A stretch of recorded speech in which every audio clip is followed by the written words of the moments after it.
Hello everyone, a question and answer video today was asked 1 week ago, but I thought it would be insensitive to, go off the main topic, even though, there is really nothing wrong. It's just, take a break for a while, given that in general we're not even properly talking about what is going on, and this is no disrespect, just a way of, saying that things shouldn't be interrupted just because, and we will keep with our dedicated content.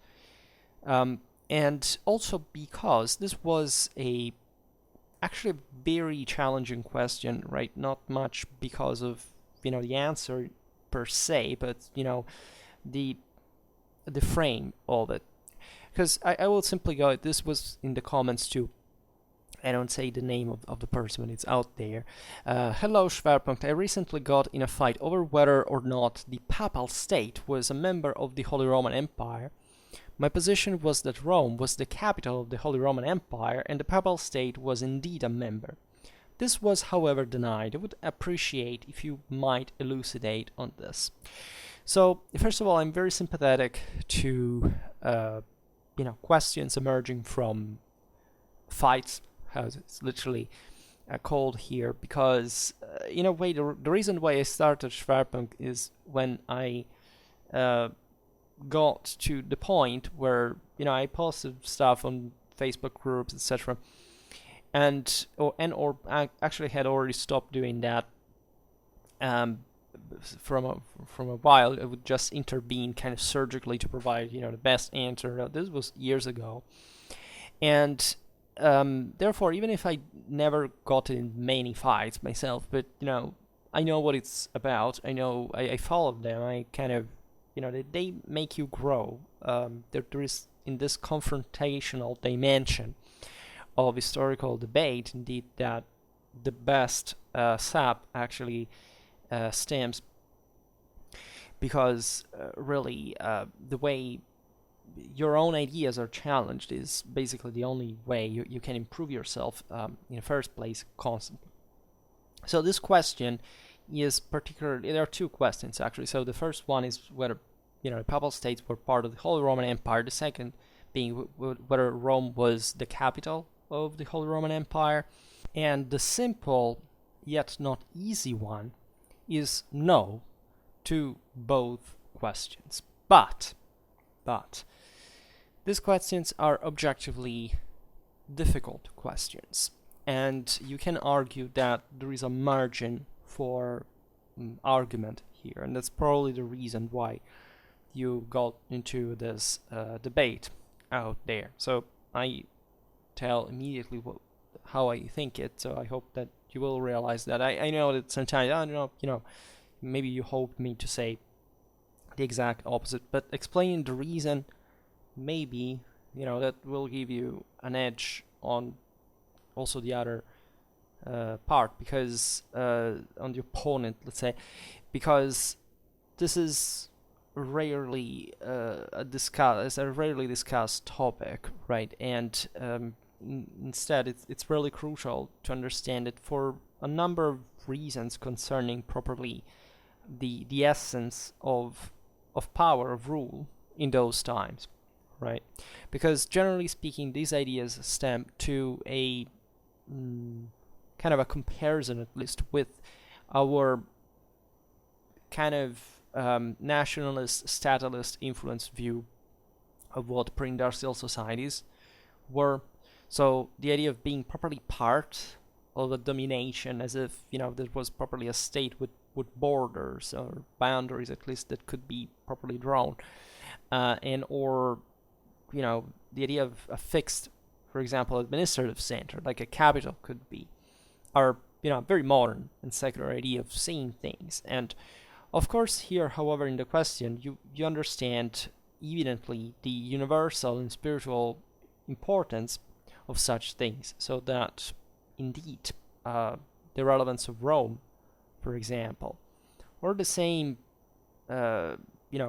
relation that of course exists between the empire and the papacy, is controversial. and there was an investiture controversy and centuries of wars because of this. The answers are difficult to answer. The questions are difficult to answer because they are the relations between the actors, say, involved were always ambiguous since the beginning. So let's try to make it simple, though I will probably digress excessively as always, but I hope for making good points. So, was the Papal States, a member of the Holy Roman Empire?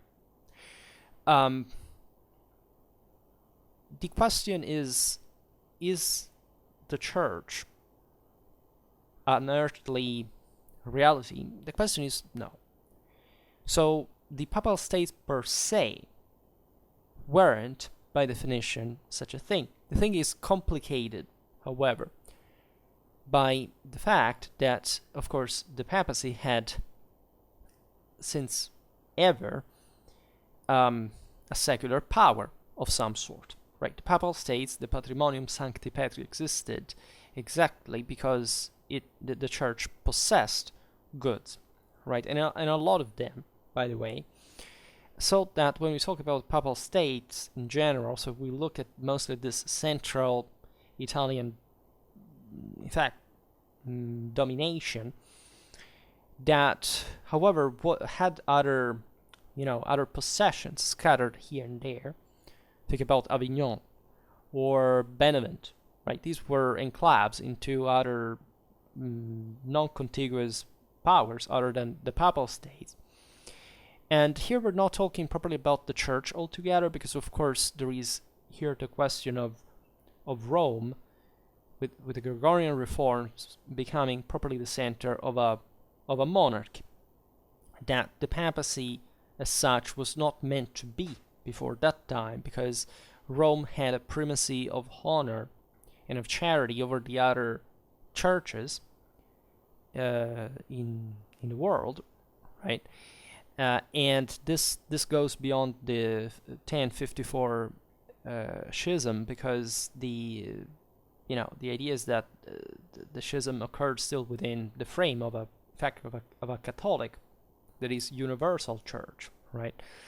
So that's yet another issue. But here we're talking specifically about the possessions of the Church of Rome. That is to say, the Pope was building since the 11th century this literal monarchy for which Rome was meant to hierarchically rule over all the other churches. But the Church of Rome itself, so the bishopric of Rome, was yet another thing administratively, and that's how the whole episcopate was meant, even just in its districts, and all Christian Europe was framed within a diocese, right? An episcopal system is concerned. And even here the thing is more complicated, because ecclesiastically speaking, of course, this church and all the churches in the world did not belong to a secular power, right? At this point, there were churches easily under Muslim rule, for example, and there had been under pagan rule, etc. And the church in itself is also something, in fact, very spiritual in nature, that you can't really see a boundary of. And yet the papacy in central Italy had always had an enormous power, as fundamentally it had substituted itself to imperial rule de facto. I don't know, in 6th century Rome there was a Byzantine garrison. By already the 7th to the 8th century, we realized there was a Roman militia that was effectively serving the papacy in a way, and even there we're not sure about. I know people that are involved in the research of this specific topic, that is to say, how did the secular Rome that lived together with the papal one within the same city gates related itself to it? Because the Church of Rome, first of all, was meant in those areas to actually own all the land, which is interesting because juridically speaking, at that point the land was part of the church, and thus this is what the popes claimed against the emperors, that is, their possessions could not be touched because those were St. Peter's possessions. But of course there were people who were in communities that were also politically and juridically defined living on those lands. And so I mean, just to be very, very banal, like if you are an average guy living in Rome or in its surroundings, you're not part of you're spiritually part of the church, but you're a secular person, right? You're not clergy, so you have to respond to secular authorities. The Pope in part was a secular authority on his own because he had his own guards, he had his own army at some point, where he was obviously paying people to work for them and all these things. But this secular authority, so the Papal States, as you know, we made a video in December, if I'm not wrong.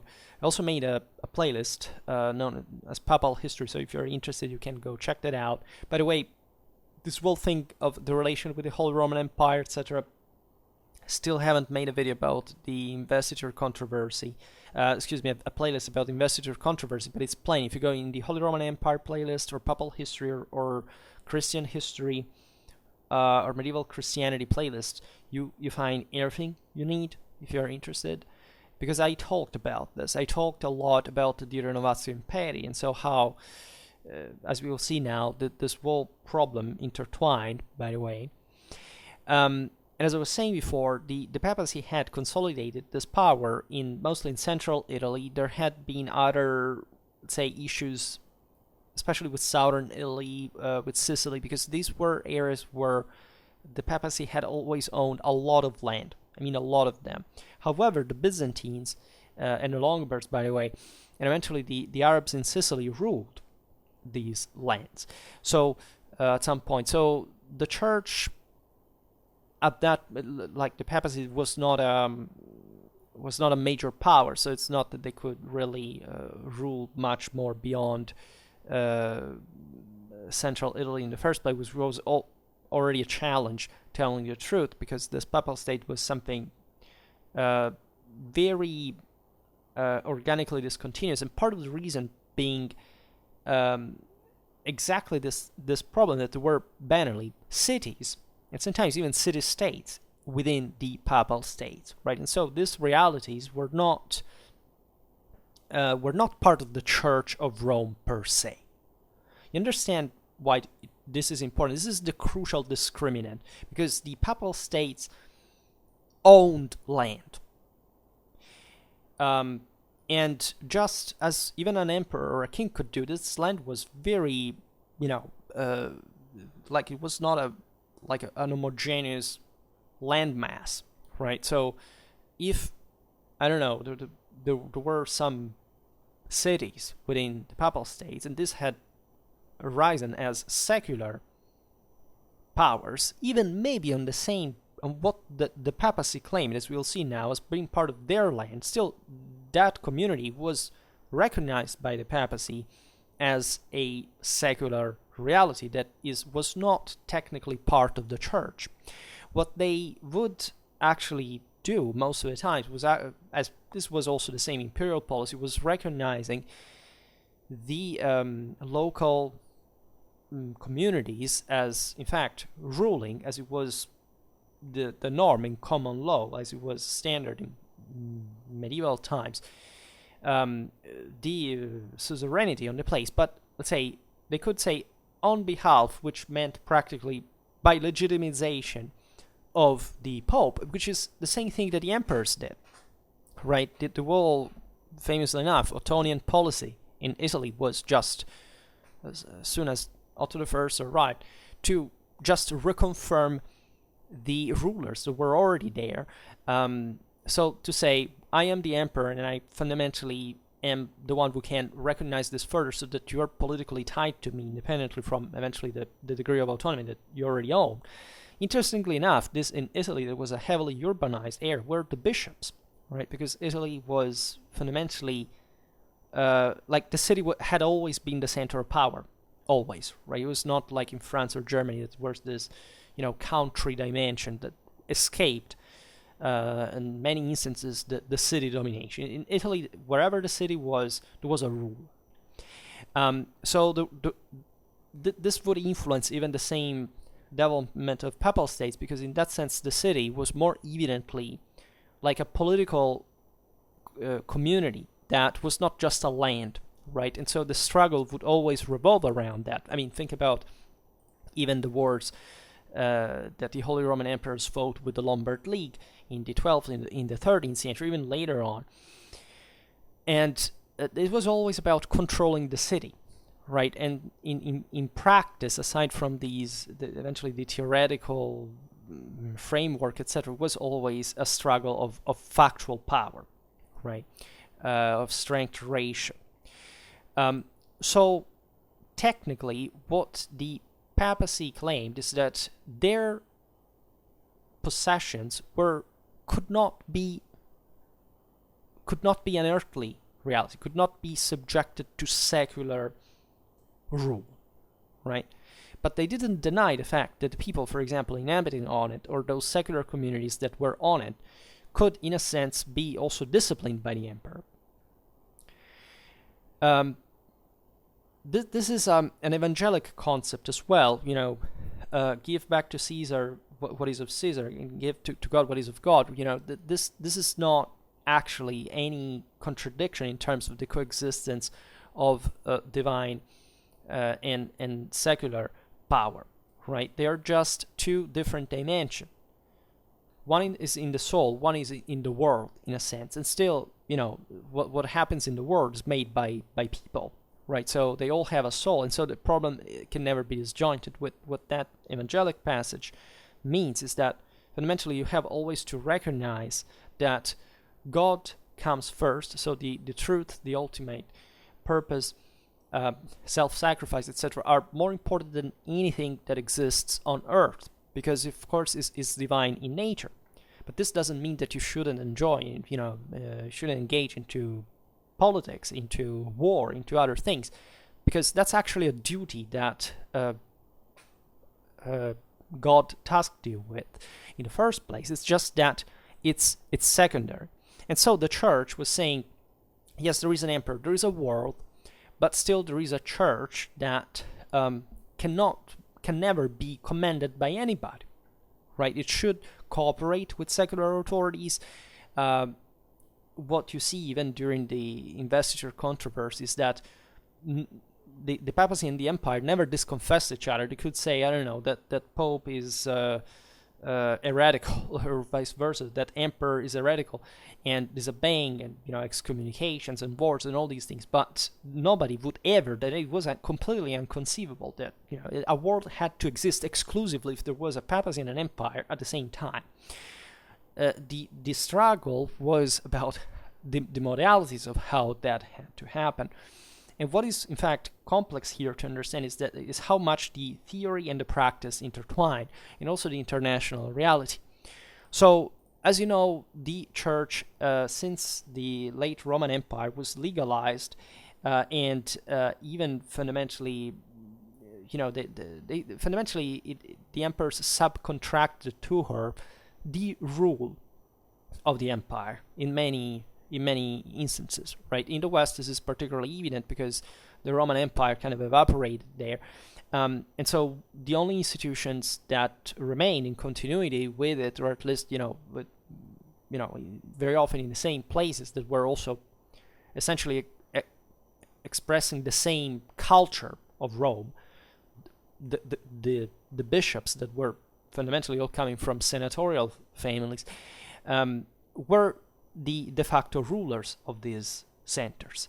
I mean, think about how, the bishops resisted militarily to the Hunnic sieges or all these things, and they effectively lived as secular rulers. There was no doubt about that. They actually came from the same families that also de facto ruled these places, because there was never like an absolute power anywhere in the Middle Ages for which, here I command, I'm the state or whoever, and everybody obeys. No, there is always a subcontracting fundamentally of power, so that even in Rome, notoriously, the papacy, as we were saying before, coexisted always with a quite unruly and warlike and quite self-aware secular nobility. The Roman baronial families, but also the Roman people, that was also quite difficult to tame, and was developing its own communal institutions, for example, like the other cities in central and northern Italy. And this was completely normal, right? The papacy was there as represented by the various possessions, the basilicas, even the fortresses, the other buildings, etc. And the papacy, in that sense, had a lordship in a secular fashion over the city, etc. And this happened by various degrees, by always, in this sense, conceptually accepting that there was such a thing like a secular authority, like the Roman commune, for example, or the Roman feudal vassals that were imperial vassals, by the way. So this was perfectly normal. It would create attrition, friction, all these things because, that's the Middle Ages, or better, that's reality, and we see it still today. But it's incredibly important to distinguish the concept that the church does not belong to any ruler, right? It can't be patronized by a ruler, can be defended by a ruler, can be sheltered, can be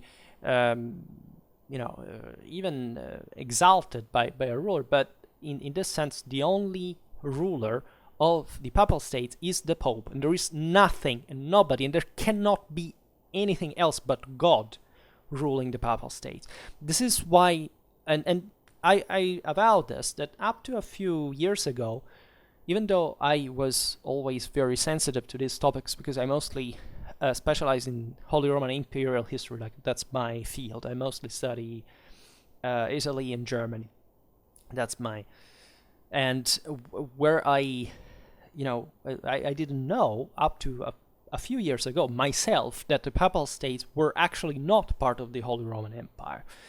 When you look at maps, you Google and you find a beautiful picture of the Holy Roman Empire, and you see that the boundaries objectively incorporate the Papal States from a territorial point of view. But intelligently enough, you see the Papal States that are colored as basically something else. That means that from a Holy Roman Imperial perspective, there was a imperial patronage over the papacy, not a lordship, and that the papacy was within, geographically, the boundaries of the Holy Roman Empire, but it wasn't quite a member of the Holy Roman Empire. It was plenty of, what does it mean also to be a member of the Holy Roman Empire? Normally that would convene, that's being part of a secular diet, secular council, and that as long as properly the German Italian axis was formed, also contemplated sometimes Italian vassals participating in the diets in Germany. They literally cross the Alps to go there, and that reflects also all the interests that they had in the broader imperial policy and so on. But the papacy would not figure as such, right? Now, the complication of this all lays at the beginning, because in late Roman times, as we've seen, the papacy got all these land, enormous amount of goods. Think about even the Constantinian donation, as you know, was a fake, but in practice it happened in the sense that Constantine provided endowed the Roman Church with enormous possessions that, by the way, interestingly enough, at the time were still out of the city gates, because the city was mostly still pagan. At least the senatorial elite was, especially in Rome, was the most reactionary to Christianization in the first place. So even think about it conceptually, of the fact that just the Christian possession initially was outside of the sacred boundaries of the city, because the city was sacred indeed, and we will talk about it later when talk about instead the capital question. And eventually, as we've seen, the church would simply take over because it was very powerful. People lived under the church. Popes, gave to eat to lots of people. That's actually how the church had begun in the first place, to captivate the sympathies of the masses, but actually to giving job, housing, etc., and becoming de facto what was just a power like any other at the time, because power was de facto private in many ways. I mean, even the Roman Empire was just in wishful thinking, and just from the late Roman Empire, kind of a statal idea, what we call civil law, what Frederick Barbarossa, by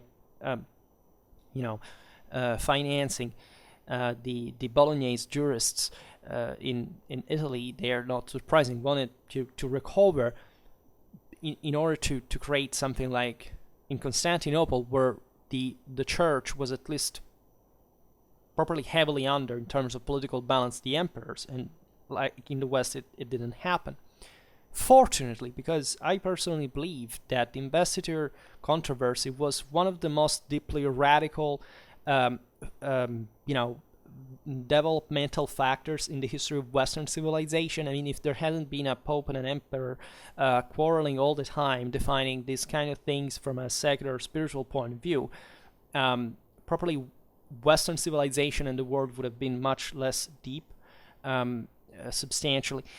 And think even here, the literal explosion of juridical scientific studies, Roman law, canonic law, even just banally science, literacy, it's too big just even to try to frame this phenomenon in a sensible fashion. And you immediately understand on a map how much the papacy profited from the centralized position that it had in relation to the Byzantine Empire. Let's call it here to distinguish it from the Holy Roman Empire. This is a mistake in the sense that, of course, there were two different polities in practice, but in theory, there is no such thing like this is yet another concept that I express here and there, but let's say that the idea that the empire is universal also basically throws out of the window any other legalistic concept. In many ways, I personally believe that, in fact, the concept of imperial sacrality that was nurtured in the Holy Roman Empire was in many ways even more genuine and authentic than, let's say, the Byzantine one. It just simply said, from a procedural point of view, no, there can be no other emperor unless, it's appointed to by another emperor, that is, only the Byzantine one. So to give it a almost modern and secular character to the concept of imperium, an archaic Roman would have laughed to that, right? Of course, by Charlemagne's time in the West, the idea of Romanity was so unavoidably connected to the imperial ideal that it would be impossible, in fact, for the same Holy Roman Empire, in fact, not to be a Roman Empire, right? But this is something that in a Carolingian mindset, or even in some Ottonian mindset, would have not been properly accepted, because Charlemagne thought that it was the Franks that had taken the imperium, right? He thought the Romans were kind of another people that had existed in the past, that had lost the imperium in favor of a greater people that were the Franks, right? That were more deserving that as the religious military glory of the skies and so on. And there is no difference between paganism and Christianity. They're the complete identical thing. The only difference basically being that Christianity still uses some kind of more Chthonic moderation by saying, yes, you could be a hero, but still consider that there is something like original sin and that we're somewhat limited.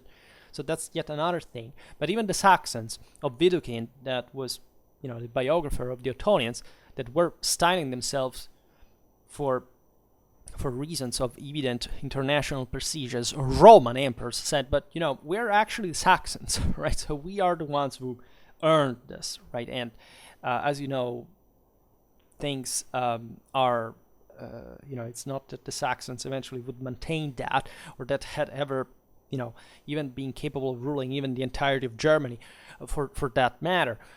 So this is yet another problem which we observe. In fact, the fact that in the West there was never like kind of an empire that kind of took over all once again. The Carolingians were essentially those who went the closest to that, and so they were incidentally, in fact, also the ones who would trigger the Renovatio Imperii per se.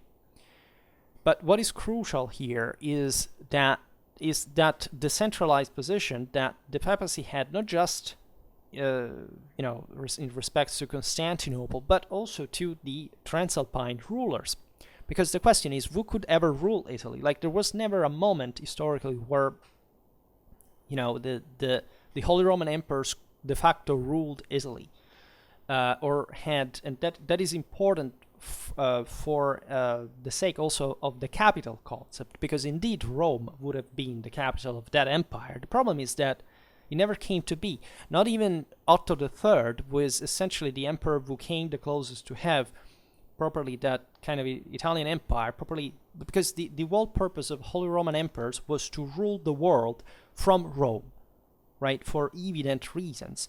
At the time was, the peninsula was the, most, urbanized, satellized, was country out there, was the most literate, the richest per capita. It was at the center of the Mediterranean. It strategically could reach more easily Constantinople, the Holy Land. In the view of Holy Roman Emperors, Germany would have become essentially a peripheral province of the empire, because objectively, the same reason why they incorporated Italy in the concept of the Holy Roman Empire, no other country, in that sense, that could have been eligible just for being Christian to be part of the empire in the first place, is that, of course, there was no way to centralize from places like, especially from Germany. And the same failure of the broader attempt, is partly grounded in that, right? The emperors who went the closest to rule, to reunify East and West, etc., and all the deal was essentially Frederick Barbarossa, who still, however, didn't accomplish that. Otto III ruled from Rome because of the political contingencies of Germany and Italy, also the Byzantine legacy, in part in his blood. But everybody who has studied the history of Otto III famously knows the speeches to the Roman people, that they couldn't even control the city, right? And still the broader idea of empire there was essentially being accepted by a community as a ruler, but how concrete the grip on that community was a completely different thing. And that's the reason, by the way, why if you look even at early medieval dominations, even the Latin Germanic kingdoms or the Carolingian Empire, the Teutonic Empire, what you realize is that they were enormous extensionally, right? But that has not really much to do with their factual control, right? The Carolingian one being the soundest in that regard, but if you look at the same, the Ottonian one, this enormous territorial success was more connected to the idea of, having this imperial, that is military power, floating over the various communities of the empire that would recognize formally this force as saying, okay, we support you because we think that if you come here or against this enemy, you will kind of pacify the region, stabilize it. The imperial goal, as we've seen, was to centralize in Italy from Rome, subduing the church, but that on the longer run, but not even on the medium run, ever worked. And so everybody was interested in, say, partaking to the idea of being a subject to that empire, as long as it was, as long as that empire was effectively the only one who could provide with that protection, which in such politically fragmented areas like Germany and Italy was quite the case. Why this didn't happen in France, right? Even if French kings were at points, even aside more powerful than even German emperors, but also running for the imperial throne, right? This was true also for the English, for the Spanish at some point. Yes, think about Alfonso X, or there were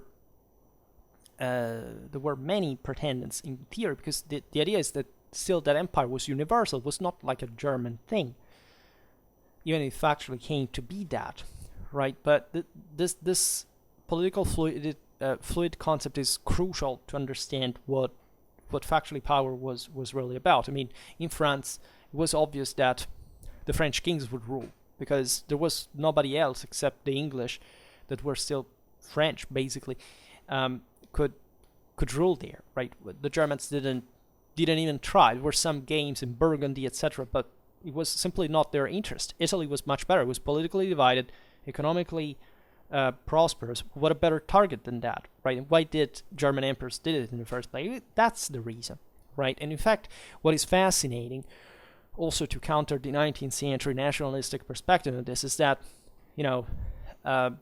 German historiographers of the time said, look at these Swabians, the Hohenstaufen went after the chimera of the Mediterranean dream of Rome, etc., and they neglected Germany, that failed to become a national monarchy like France and England. What you see is that as soon as a Welfen, like Otto of Brunswick, by the way, came to the throne after having fought against the Italian policy of the Hohenstaufen, he resumed immediately the same Italian policy, invaded Italy, invaded Sicily, tried to curb the papacy, because it was the only intelligent, sensible, and also practical thing to do, right? And the fact it failed, it doesn't mean that it was the wrong thing to do at all.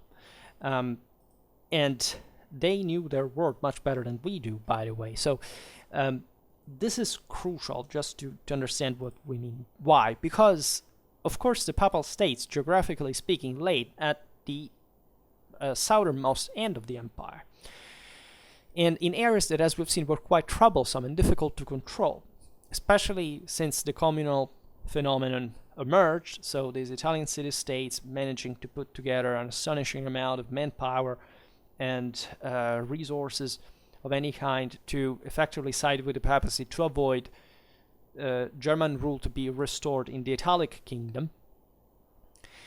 So much that even there, all the efforts eventually of the emperors were, possible because there were still like half of the Italians that were pro-imperial and the other were pro-papal. And even in here, we're talking about, in fact, two different ideologies, properly on a conceptual level. Actually, the pro-papal ones just didn't give a damn about the papacy. They were just wanted to enjoy their decentralized position and their autonomies, their prerogatives that the emperors wanted essentially to strip them on. And whereas the imperial ideology actually lived longer, right? And also the Guelphs themselves never said, we are outside of an empire, there shouldn't be an emperor. Absolutely, it was completely alien to any just some radical, Platonistic, highly ideologically Republican, democratic, and allegedly so, ideals like, I think, in late 14th century Florence, that is the exception of the exceptions, claimed at some point that a commune like Florence owed allegiance to anybody but God. Right, which again, even in there, don't think it's that distant from the original imperial concept, because again, any power that could rise to power of any sort was seen in that sense as enabled to do so by God, which is again the same concept that laid at the root of the Renovatio Imperii in the West with Charlemagne's crowning. So, as we were saying before, controlling Italy was always difficult. But the Carolingians, so we are at the time in which the Holy Roman Empire started, understood very well, and perhaps went fairly close to achieving some sort of security for a while, that the Italic kingdom was the most important to control. In fact, we have explained this politically and institutionally. The Italic kingdom had actually the highest prerogatives in the whole Holy Roman Empire. Because while the Germans factually were eventually concentrating the imperial prerogatives in their hands, so that by the 14th century we have Holy Roman Empire of the Germanic nation, while, by the way, both papacy and empire had basically declined heavily, and so at that point the Saint Germans could feel themselves to have re-entrenched themselves in their own country in a national sense. The empire, in fact, as we were saying before, was universal, right? The Carolingians came mostly from, their center of power was in today's northeastern France. So that could oscillate. But the Italic kingdom would not oscillate in this sense, because it was, in fact, the one that you had to control forcefully if you wanted to be crowned in Rome, and therefore obtaining the imperial title. Without the Italic Iron Crown, you could effectively not be crowned Holy Roman Emperor, whereas you could be a French king or a German king, right, to make the concept clear. Independently from that, you had to be crowned Italic king, because it was understood since Carolingian times, and then the situation lived on, that of course you could not be crowned emperor if you didn't secure the situation in Italy, because how could you march to Rome in the first place if you hadn't secured the country, and if you couldn't properly be recognized as a imperial, that is, military force by the papacy. So you had basically to reach the southernmost end, the one that would probably bring to most resistance, because the area was quite energetic and difficult to control, and that thus would prove whether you were factually an emperor or not. So, in this sense, how did the Carolingians, who started this, connect the idea of territoriality of Italy with the one of, as we have seen, an entity like the Papal States that was not literally belonging to this earth? All right, so there was this pact, was the so-called Promissio Carisiaca. Carisiacus comes from Quercy, sur Oise, where the Frankish and Papal legates had met back in the day in 766 to essentially ally, right, against the Longobards that at that point were threatening to properly occupy Rome, right? That even the Longobards would have, at that point, it's a non-problem, right? They would have simply elected a pope that was favorable to them, as in the city there was the pro-Longobard and the anti-Longobard faction, and actually the pro-Longobard one went dramatically close to winning, right, before Pippin was called, etc. So even their history could have gone in a dramatically different way.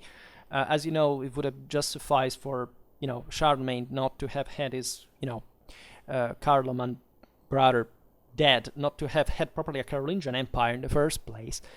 And so this situation was, in a sense, already by itself exemplifying the dramatic difficulty in those times to even have a sound territorial control, right? The Franks, as we just said, at every generation they split the kingdom in as many male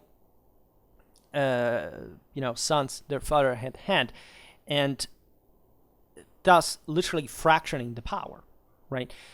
The Longobard kingdom, why the Italic kingdom was so important also for the Carolingians, because it didn't have any of this. The Longobard kingdom was, I think, the only case of functional elective monarchy in the history of ever, basically, or at least surely in the Latin Germanic Europe. It was a solid country where the elite was not powerful enough, which is the same reason why, by the way, the Longobards were crushed by the Franks, but in this sense the Franks were the exception, could crush anybody. The Longobard elite could not compete with the king, right? There is this atrociously debunked bias for which we think of the Longobard kingdom as a divided kingdom between the duchies. that's complete nonsense. That just pertains to the anarchy in 10 years in the 6th century, and then the very last years, the kingdom of Desiderius that had been basically elected by the Franks and the papacy, and the Longobards said, wait a minute, you're not our king. For the rest of Longobard history, the kingdom was always recognized by all the duchies as such. There was no secessionistic behavior of any kind, nor in Benevent, as that was actually at some point even providing with a king. The Duchy of Spoleto, that would be, for the sake of this video, also paradoxically secular territory would go south, the same Papal States, right, for the emperors to claim rule there, were, yes, a bit more sneaky, siding with the Byzantines, etc., but they were just entrenched in the mountains. I mean, they were never a power that could even minimally dream to damage the unity or the cohesion of the Italic kingdom. It was basically the Po Valley, Tuscany, and heavily urbanized areas that once it would have, in fact, developed into the communal government later, governed by literate dukes who were judges, who ruled from the cities, who had an administration where every subject could turn to the king with a very famous legal code that was, we know from the charters, because the people were literate there, could be applied, it worked. It was an amazing thing. When the Carolingians arrived there, and the Franks, as you know, made only one thing in their lives, that is war, and they were the best at it. For the rest, they didn't have basically anything in terms of civil, public development of any. So it was all privatized, right? It was all a private system. That's how the Gallo-Roman Frankish nobility had been about always. They found Italy and said, wait a minute, this is a place that works. Plus, Rome is there. The whole, even the intelligentsia, the scholars, the literacy, all the proper Latin, the needs of, the Carolingian ecclesiastic reform, it was to reshape the whole Frankish church, where they didn't even understand the Bible because they couldn't speak Latin. They couldn't read Latin even. Was completely remolded on the base of Rome. That's what Charlemagne created Aachen, that had to be another Rome in the north, right? And that, for the sake of the capital part, also failed, by the way, even though it was properly a city built in stones, something that north of the Alps was a big deal, and just such a powerful emperor like Charlemagne could have the resources of a united Carolingian empire to build, modeling it on Rome itself, and still not becoming the capital of the Holy Roman Empire later on. Said we must effectively try to rule from here. And as you know, from the partitions of the Carolingian Empire in 843, essentially, when there was the split between Eastern Francia, Western Francia, and the Italic kingdom, the imperial title was given to the Italic king, an emperor, Lothar, right? So that also controlled, by the way, the so-called Lotharingia. It was, in fact, the land that encompassed Aachen, symbolically, in the north, right? So this stripe between Eastern and Western Francia, plus Burgundy, that was also heavily urbanized, and Italy. So it was the guy that was the most powerful, and that having to choose a place where to rule from, of course would rule from Italy. Where the hell do you want it to rule him from? And from Pavia, specifically, it had been the Longobard capital. And the continuity of the Italic kingdom, institutionally speaking, is also proven by the fact that Charlemagne titled himself after the conquest of the Longobard kingdom as King of the Franks and King of the Longobards. So that the Longobard crown was the only one in the whole Carolingian Empire that was associated to the Frankish one, also because the Longobards were the only people that the Franks considered as peers on their own. Charlemagne was not king of the Alemanni or the Burgundians, or those were all duchies, were not recognized as, important, they were not recognized as kingdoms, as a matter of fact. Only the Italic one would. And the reason, of course, was that not just was a hell of a place to rule from, but it was also close to Rome. And thus, the emperor and Italic king was seen as the guy who had to defend the papacy, because, if anything, of the proximity. Because being in Italy, as we've seen, there was no such understanding that the Papal States were an imperial possession, and we will see now why. But geographically, like the proximity was everything, was understood as such. It's as if it had been part of the Holy Rome, what would have become at least. It's the same empire, right? There was no creation of in Ottonian times. It was properly still the same empire from Carolingian times, and arguably, if it was the universal empire since ever, because God gives the empire just to, like, it's the same empire, right? The rule of the world. I don't know how I was finishing the phrase, but I mean, you understand the concept that the proximity would make it as if the Italic crown was connected unavoidably to Rome, albeit the Papal States not being really part of the empire, right? It was necessary because these Transalpine rulers needed papal crowning to be recognized as emperors, which by itself is also another powerful indicator of the fact that they needed that title at the point of compromising with the difficulties that existed in controlling the country in the first place. Now, the Carolingian rule in Italy went on throughout all the 9th century.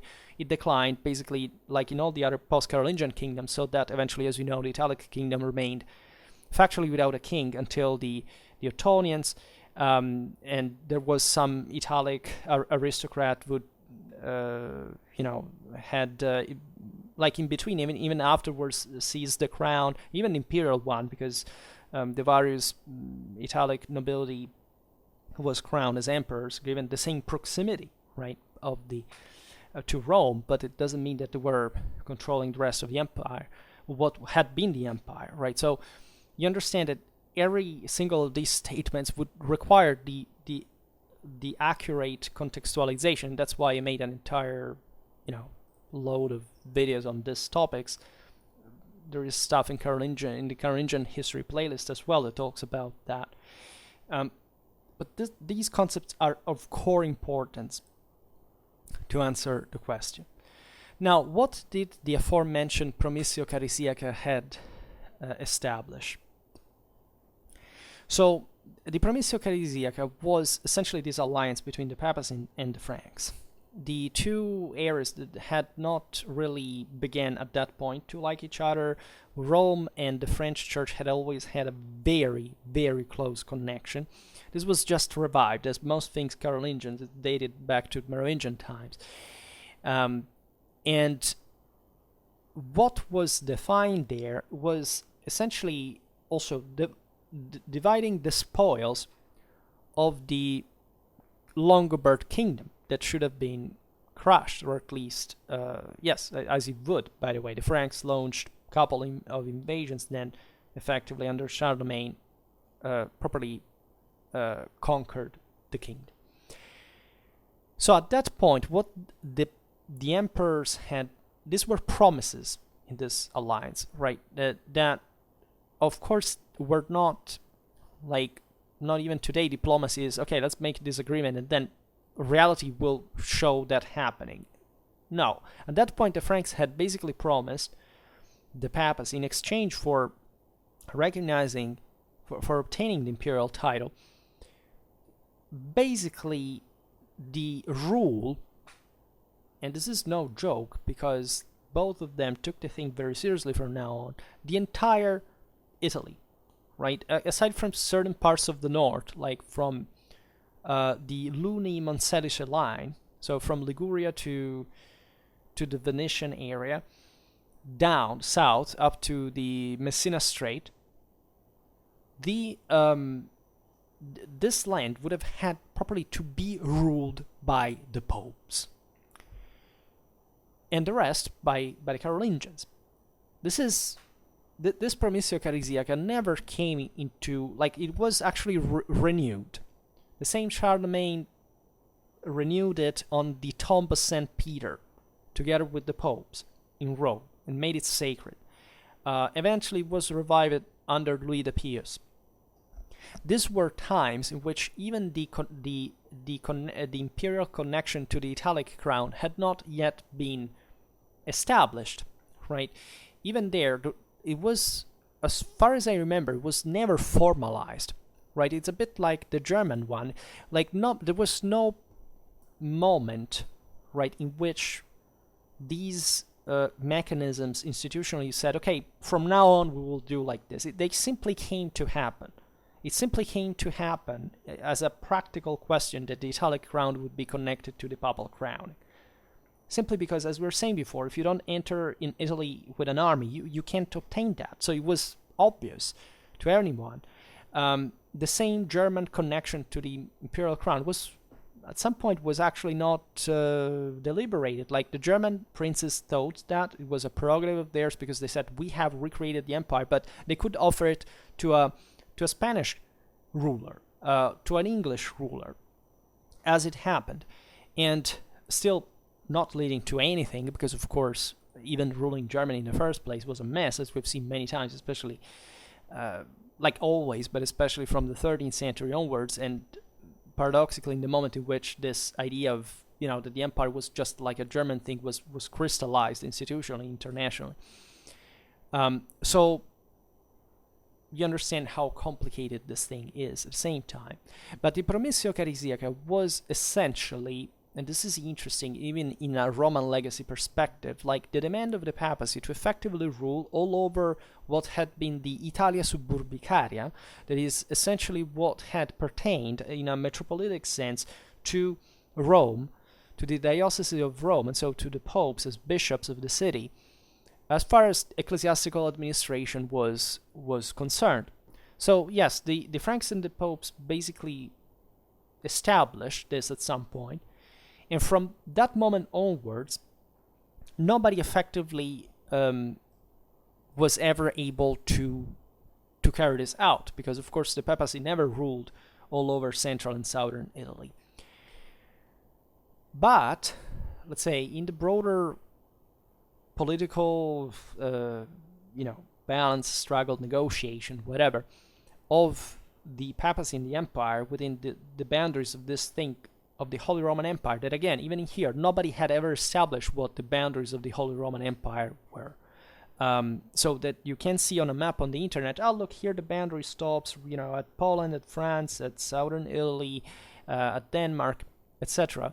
But was there anybody who ever decided this? Like, of course, there were treatises that said in a compromising fashion, yes, like, let's say this place is ruled by the emperor, here instead I rule as another ruler, etc. But in a medieval perspective, there was no such thing like a limited empire, right? This just happened to be what, generally speaking, Germanic emperors that were elected from within the Eastern Frankish kingdom had mostly come to approximate their area of influence, to start from, to eventually go to Italy to take to legitimize their title and so on, right? It's extremely meaningful, because at some point, up to the time of Louis the Pious, actually an imperial, a Transalpine ruler could have said, you know what, we don't need the papal crown, and we'll crown ourselves emperors by ourselves. This never happened from Louis the Pious onwards. Nobody even, it never happened even from Carolingian time, from Charlemagne's times, but it wouldn't happen anywhere, right? You could think at some point, okay, let's do it on our own, right? Nobody could really do that, because the situation was so unstable, politically speaking, at the time, that it would have been foolish to lose the opportunity to be crowned by the Pope. It was such a big deal that even though this thing had never quite been formalized overtly, it was just the tradition, and if you had not achieved that, your vassals would have never recognized you with the same power that you were, and especially even more if the Pope was opposed to you. So there was really no escape, right? It was either you do that or you don't.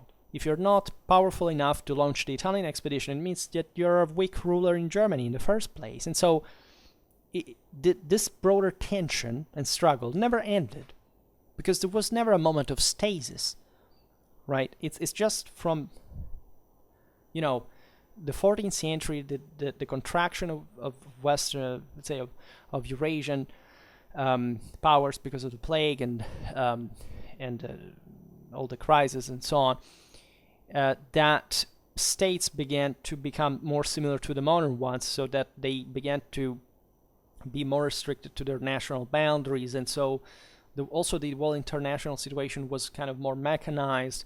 Also, the struggle between the popes and the emperors kind of stopped, because at that point there was also the Reformation later on. So, the empire was always Catholic, and the papacy was always Catholic. Surely was not Protestant, and so the Habsburgs and the papacy never at that point quarreled anymore, like with a investiture controversy anymore. But still by the secularization of 1806, nobody had really settled this broader problems formally, right? There were territorial settlements that recognized at some point to the papacy the right to rule in some areas. For example, Rudolf of Habsburg that put an end to the so-called Great Interregnum in Germany after the end of the Hohenstaufen, and essentially bought his title by recognizing the papacy in 1274 the control of the Romagnol area, banally, right? And that was a big deal for the popes, because initially there was this enormous rivalry between Rome and Ravenna as the most important archbishops of Italy.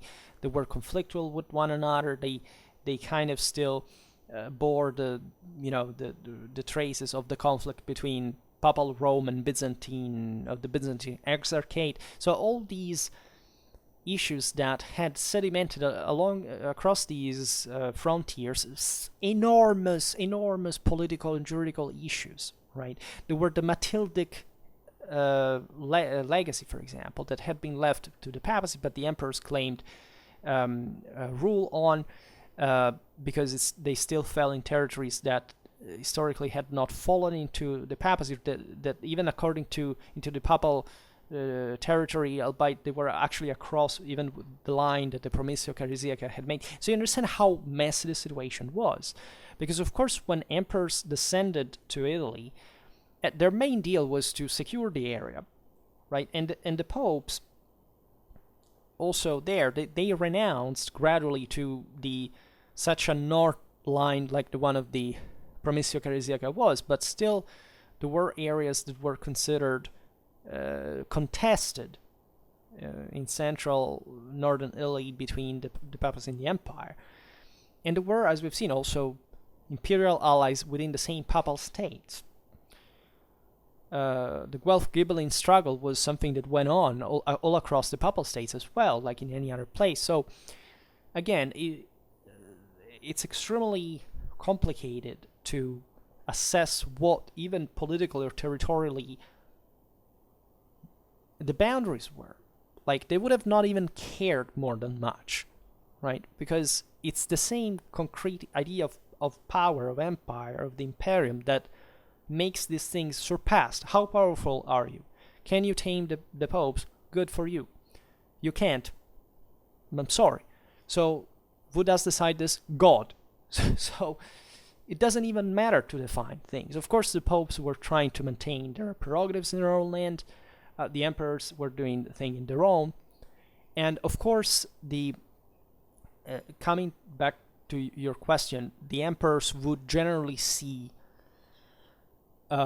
these papal territories, at least their land, to seize. But still, they couldn't publicly say that the Papal States, the possessions were, let's say, that the church. Let's say that the church's possessions were alienable, because that was impossible. At best, they could contest whether the popes had come into possession of them with legal means or not, because after all, these possessions, as we've seen, were real possessions, also with secular on which the popes exercised secular power, and in theory it was just the emperor that had to exercise secular power. But even asymptotically, how can you have a church without exercising some secular power? Would thus control the money, the land, right? The emperor should do, but then what is exactly that the popes do, right? So the whole papal reforms and the Gregorian reforms, etc., were aimed at simply saying we've been manipulated by the emperors up to this point, especially in Ottonian times, that would actually fuel the same Gregorian rhetoric of the purity of spirituality, of something that was devoid of secular interests. The popes used the same thing by saying, you've been appointing your bishops here that, just for your interest. Now, we will not let you appoint anybody. And so the Gregorian reforms happened, and so the investiture controversy began. And as you know, in 1122, the Worms agreement brought to the compromise. That is, the popes could elect bishops in Italy, whereas the emperors could do it in Germany. And this obviously is, kept the thing unsettled, because still the emperors needed to come to Italy to be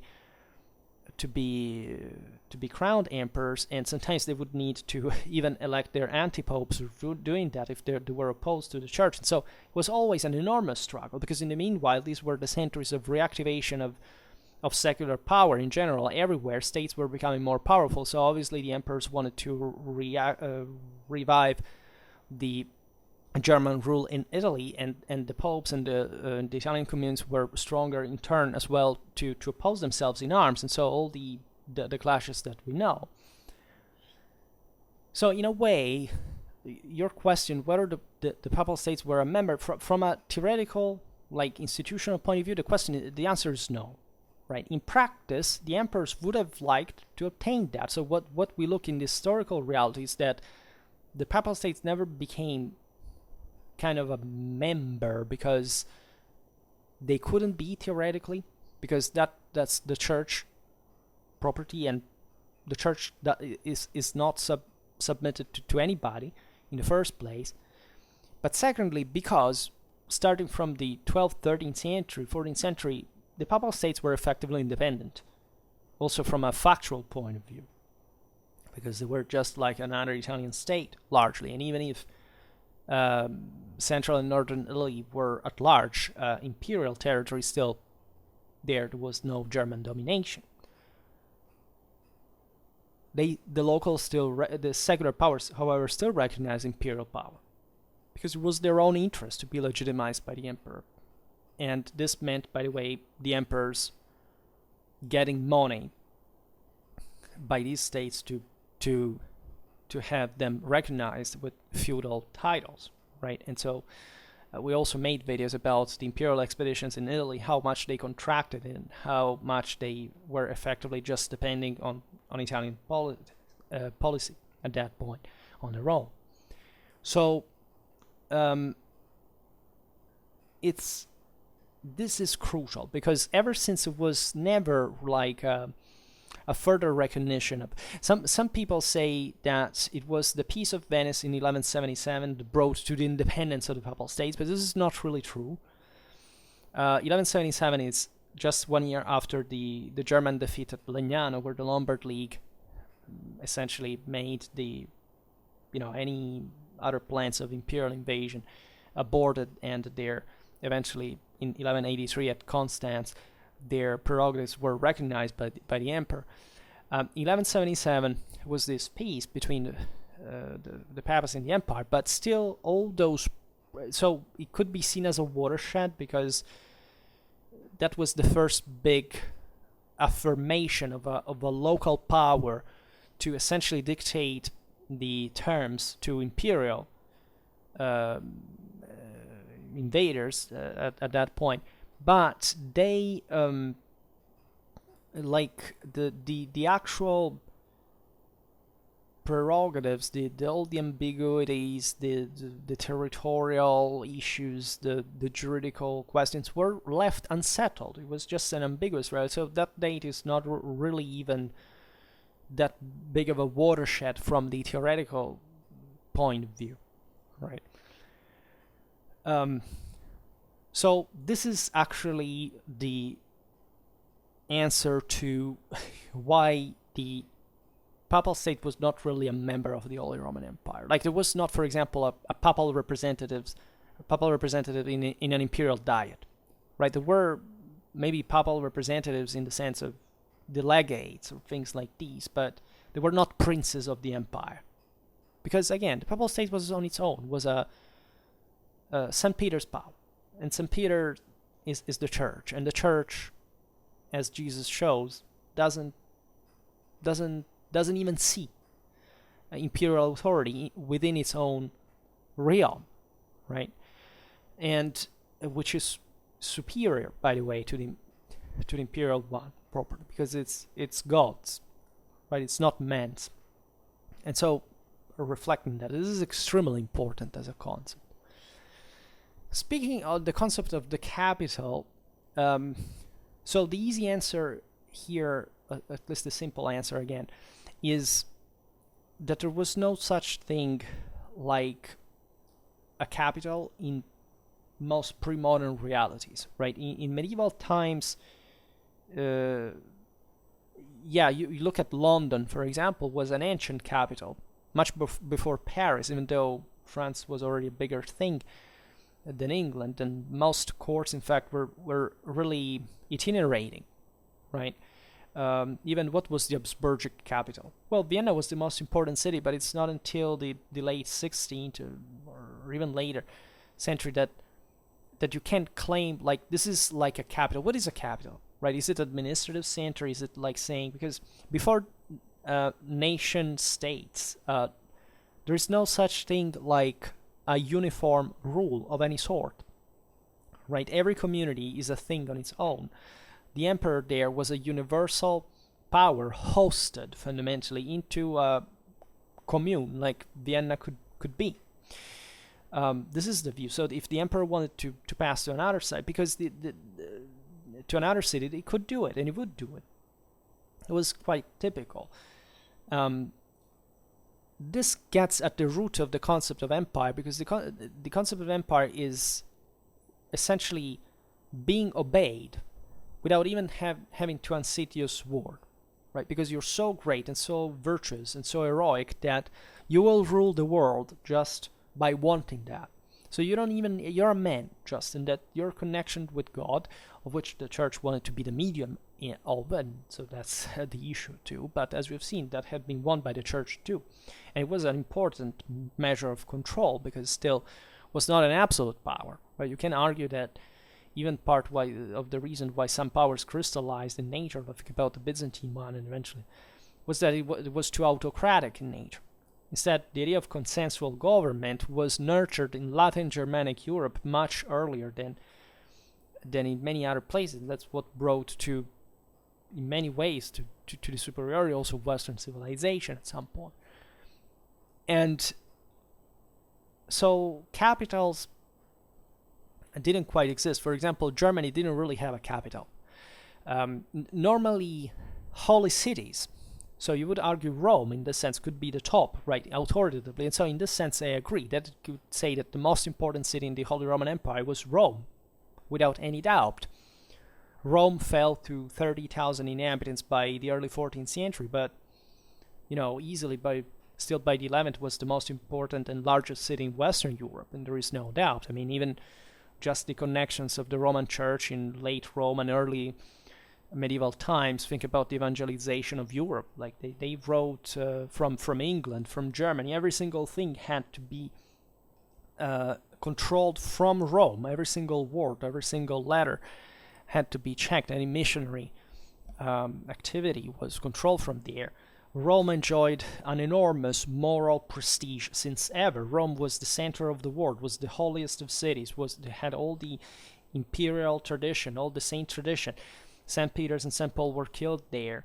The relics, the wealth, the infrastructure, the buildings. Rome was unavoidably the single most important city in Western Europe. There is no doubt, right? And for the sake of the sacredness and the Holy Roman Empire. It doesn't matter that, I don't know, by the 12th century Milan was the largest city in Europe, that many other cities became larger than Rome. Doesn't matter. Rome was unavoidably the most important, the center of the whole thing. It would remain, right? This is just a macroscopic evidence. But what did this make it a capital, right? The term capital comes from the Capitolium, from caput, from head. So in Western language, it derives from Rome itself, from the city, from the Capitol Hill, from properly the Latin term, and it's Rome, and that there cannot be another head of the world by definition. So this is how clamorously powerful Roman legacy had been for even, in fact, the Holy Roman Empire to be called like this and not, I don't know, Saxon Empire or Germanic Empire or whatever.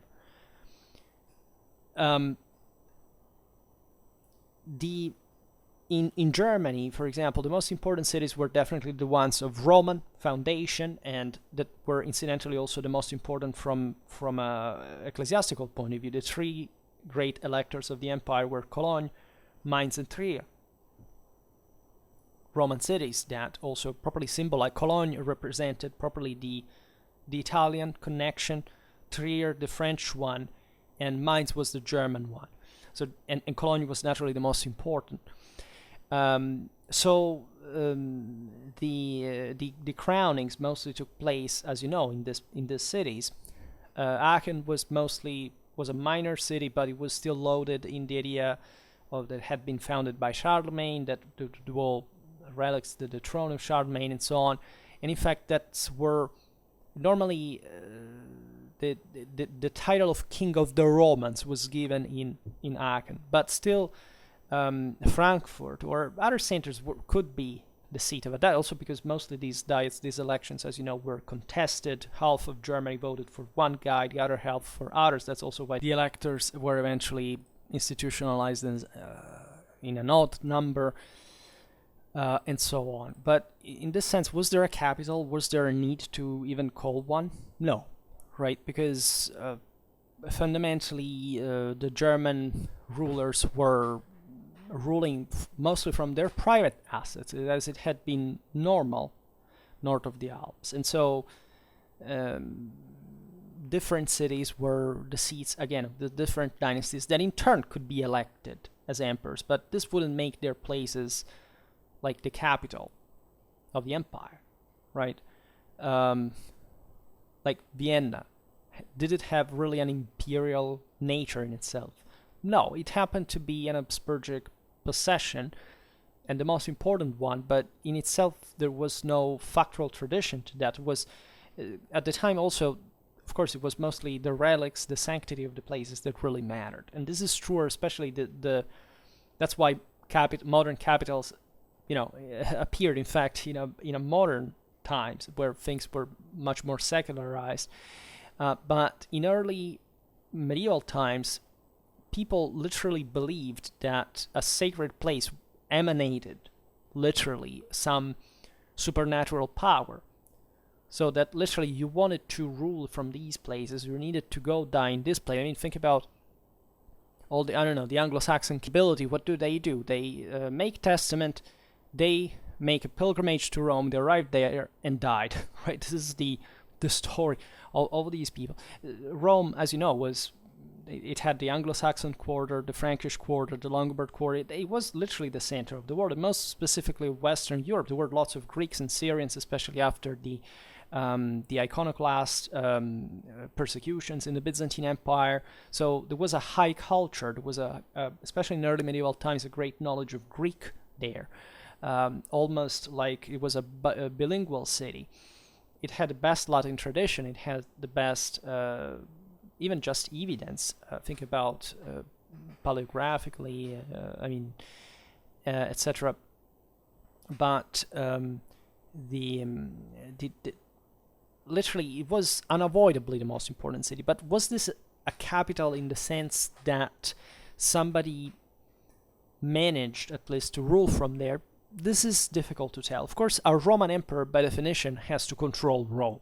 That's also the reason why the Byzantines always tried to do. And we should stress, as we were saying before, that up to the 12th century, Rome was actually more oriented towards Constantinople than towards the Franks, whatever Transalpine rulers it had also basically managed to grant this imperial, to provide this imperial tradition with.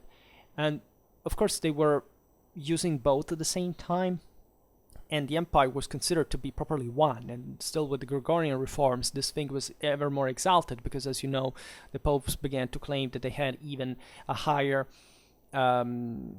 authority than the secular one, because they said, you're the secular power, should obey the Pope, given that it's the highest spiritual authority, because we are the best source of that. So literally the same papacy was thinking to have that imperial legacy on its own, right? And so it's obvious that Rome would become the ultimate goal, as we were saying at the beginning of the video, of any universal ruler, right? The entire purpose of any medieval ruler who could afford to enact, or at least to try to enact that, was to, again, rule Europe and the Mediterranean from the city of Rome. That's it. That's the only possible aim of anybody who claims to be an emperor. There is no other possibility, thought, option, nothing. It's either that or nothing. And I think that the history of the Holy Roman Empire actually shows that pretty well, because there was this relentless effort up to the 13th century to achieve that. And that's also, in fact, the century in which universalism died, together with the imperial dream of, at least, of achieving that unity. That point, as we've seen, was becoming fundamentally, in a pre-modern sense, kind of impossible to achieve, because there weren't the resources anymore. There had been the crisis of the 14th century, but also the main reason actually in the 13th century was the political fragmentation of Germany after the Hohenstaufen. Like, it was even the last Hohenstaufen began to privatize, because they realized there was no way to keep the thing together there. And so, yeah, that's it. So capital. Is Rome the capital of the Holy Roman Empire? Well, let's put it in this way. There was no such thing like a capital as we intended, modern, but if there had to be one, in the sense that what is the most important city in the Holy Roman Empire, that's surely Rome. There's no doubt. For the sake of the empire, it's unavoidable. It's unavoidable, unescapable, and that's it. However, the idea of a capital, if I understand the question, but this is just my, let's say I'm trying to see whether there is a connection between the two questions. That is to say, you were thinking that both answers would be yes, and instead they're no, but thus I'm seeing a connection maybe between the two questions. It's as if, by saying that Rome was the capital of the Holy Roman Empire, that would make properly the Papal States overlapping with that and as a capital of the same. In this sense, not really. Again, intentionally, it would have been the case, right? And we can argue this, that Rome was more a capital to the Papal State than it was to the Holy Roman Empire. This is true, of course, because we're talking about the bishops of Rome, and so obviously the bishops in the Roman Catholic tradition are ruling in the city, because the diocese is in the city, right? So Rome, of course, was unavoidably still continuing to be that universal model that flowed from Roman times to Papal times.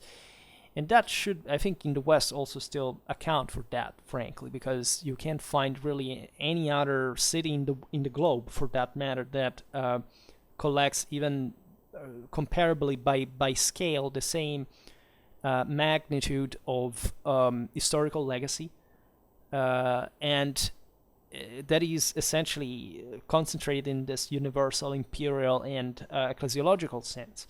So yes, I would say that these are more or less the concepts we have to toy with. And as for the question, I understand again that it may be just a no and no, like so brutal, but I hope that the length of this video alone shows how meaningful the distinctions must be, however, meaning that I don't know what they told you. I just doubt that they told you exactly what I was telling you, so that maybe next time you can show off to them that you actually know better, and you can carve out of my ramble like the informations that you need to surpass those points. But let's say this is how I've learned it. As you know, I'm a medievalist. I have my doctorate. I specialize in Holy Roman Imperial history. And albeit I am not, I don't study ecclesiastical history.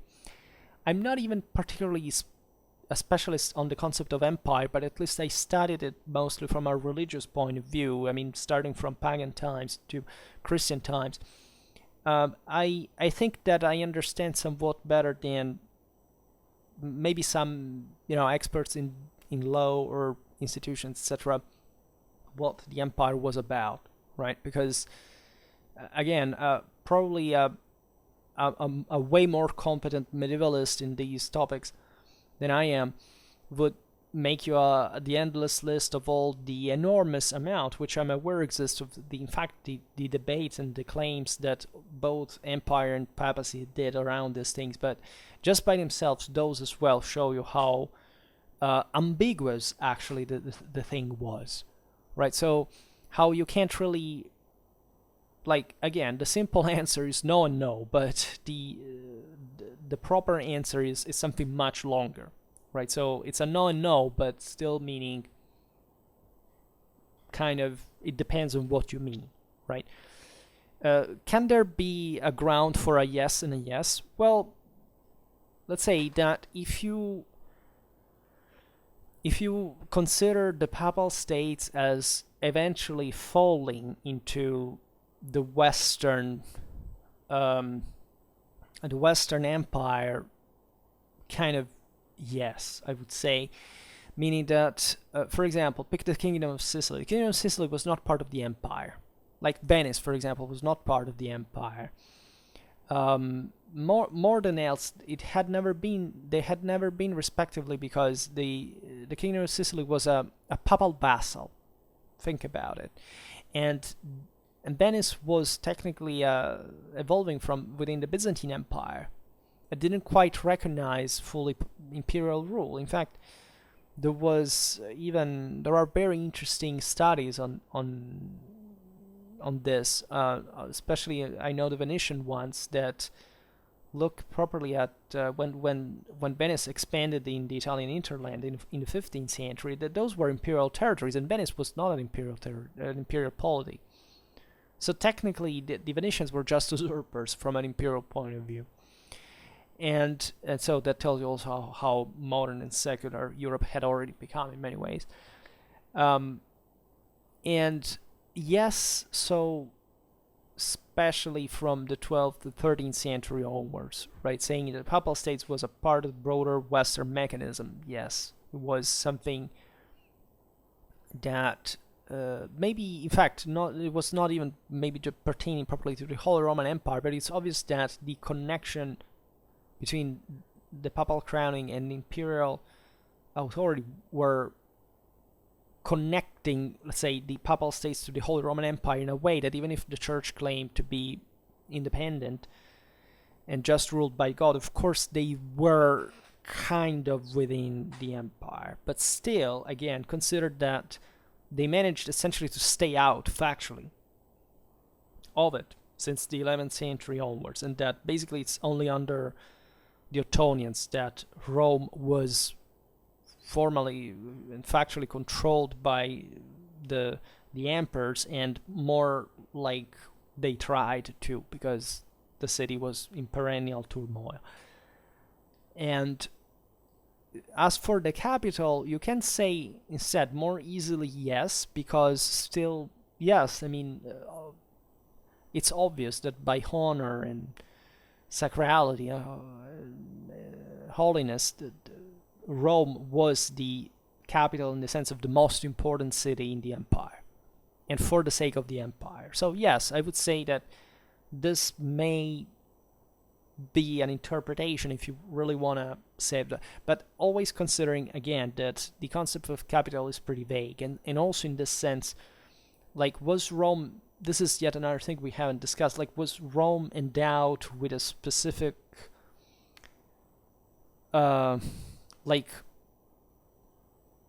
because you see, Rome was considered as the capital of the Roman Empire, which again was mostly, from a Roman perspective in pagan times, the imperium, but also in Christian times, the imperium falling over the people of Rome, or better, this thing of the people would be very important also during the Holy Roman Imperial times, because as you know, the emperors were not just had to be crowned by the Pope, they had to be acclaimed publicly by the Roman people, which doesn't actually mean, shoemakers, it means the barons, right?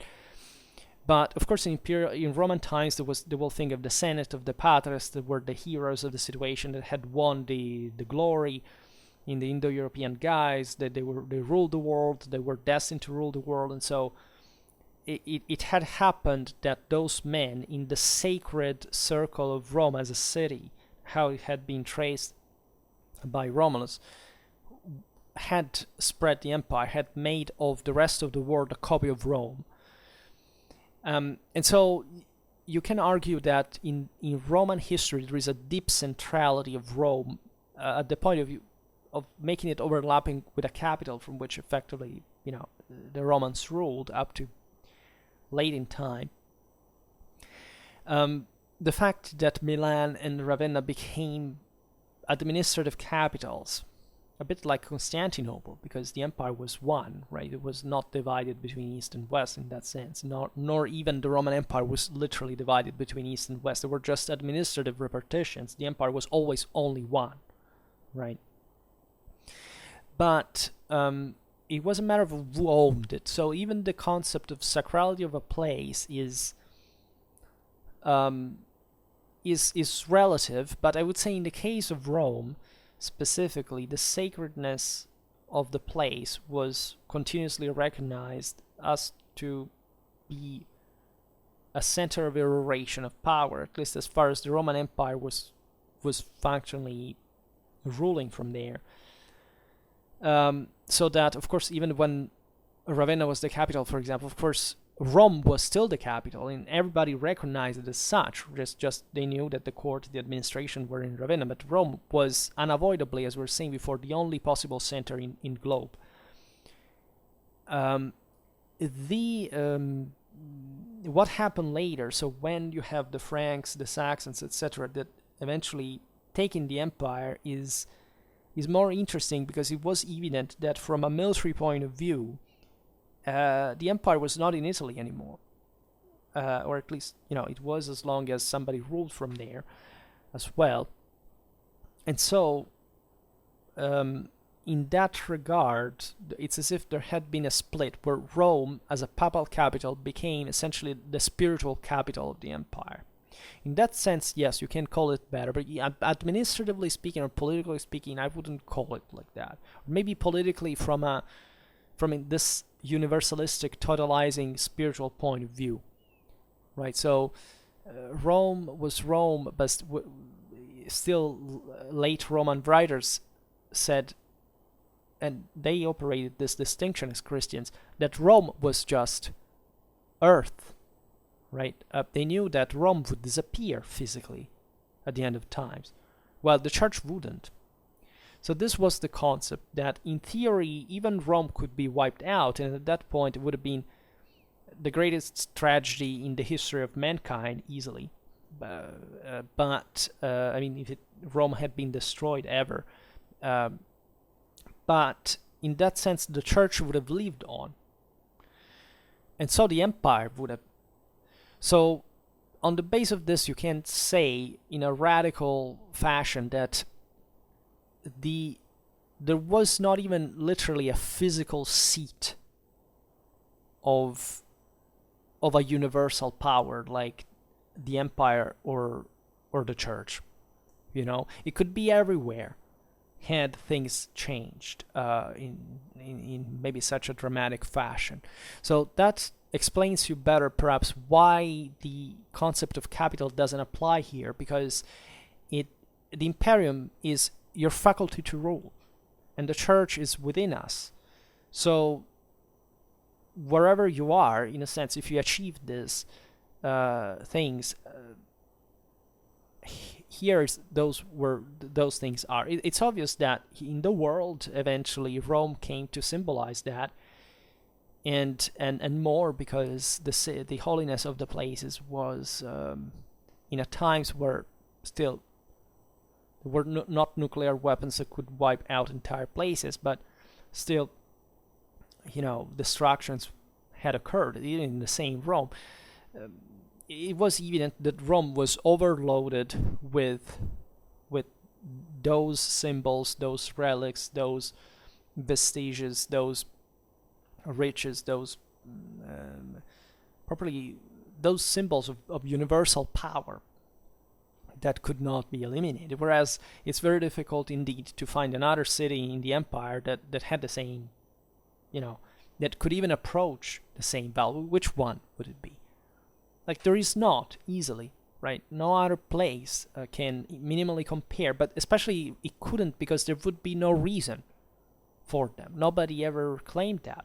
Not even Constantinople, because Constantinople really was a copy of something else, right? The empire was transferred there, but in terms, for example, of ecclesiastical tradition, where did it go, right? They had to import relics from other places because there was no there was no essential saint apostolic tradition there. Rome was the most apostolic tradition ever, per se, macroscopically. Also, the empire was revived in the West as well, and the popes sanctified that by legitimizing it and recognizing it, and automatically, also from an imperial point of view, if you think about that, making the imperium depending from papal crowning. Because if the emperors were claiming that, of course, only God gives military glory and therefore the faculty of command, well, in practice, and they could boast that they were powerful as much as the Byzantines, as they factually were, they had also to recognize, however, that their power was mediated by the bishops of Rome, who were the only ones who could crown them emperors. And nobody could crown them emperor anywhere else. They wouldn't. They would invent this other thing of kings of the Romans that would be emperors, but until they were not crowned by the Pope, they weren't emperors. So this is, and that is a factual proof that God had, in a way or another, established that tradition and that system. So they had to be aware of it. It may have even been actually a big deal of as we were saying at the beginning, of civilizational boosting, unlike any other civilization on Earth has ever had. Because this balance between the two powers was creating an idea of rule and of, in fact, of civilization, of order that is dramatically different from the autocratic, oppressive, sclerotized systems that we find among other peoples that eventually collapse within themselves, starting from China or other, powers that even claimed a sort of Roman legacy. I mean, think about the Byzantines, think about Russia, or so on. So or the same caliphate, by the way, that kind of had actually an Indo-European rule. It was very close. We made that video saying that actually the Islamic idea of military glory was motivated by the Aryans of Persia, and in fact it's that is, but it still didn't develop kind of a more permanent rule. So what happened in the West is astonishing, and Latin Germanic Europe owes enormously to these problems. And I would say that even this video is a proof of that. Like, I think that rather than telling you yes or no, I think that as Westerners, we are reasoning on this, and we're talking about it. We're widening our horizons. So I think that this is still the success of the Holy Roman Empire for how it became. And much else should be added, because believe me, I'm thinking a lot in these days about lots of things that I had the impression of that before this war broke out I could not have demonstrated, and so much it was right. And I will talk about them soon, hopefully. But for now, I stop it here. Just hope that you enjoyed this video. If you did, please share it. Otherwise, leave a like or subscribe to my channel if you're interested in my upcoming content. And for now, I thank you heartily for listening to me, and see you next time. Bye.